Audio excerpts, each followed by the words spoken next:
एक छोटे से गांव में दो गहरे दोस्त रहते थे, सलीम और हारिस।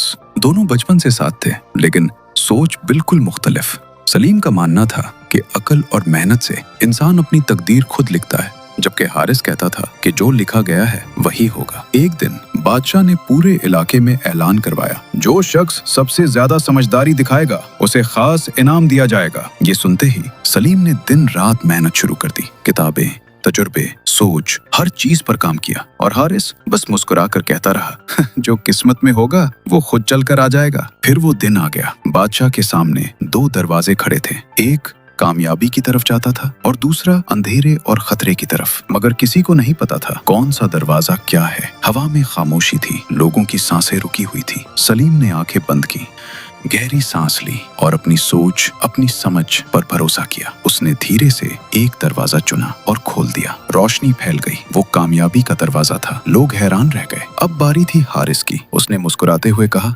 जो होगा अच्छा होगा, और बिना सोचे दरवाजा खोल दिया। मगर इस दफा अंधेरा था और मुश्किलात। हारिस गिर गया और उसे अपनी गलती का एहसास हुआ। बादशाह ने सलीम को इनाम दिया, लेकिन सलीम अपने दोस्त के पास गया, उसे उठाया और कहा किस्मत सिर्फ मौका देती है, मगर सही रास्ता अकल और मेहनत ही दिखाती है। हारिस की आंखों में आंसू थे। आज उसे समझ आ गया था कि सिर्फ इंतजार नहीं, कोशिश भी जरूरी होती है। और उस दिन के बाद दोनों दोस्त सिर्फ किस्मत पर नहीं, बल्कि अकल और मेहनत पर भी यकीन रखने लगे।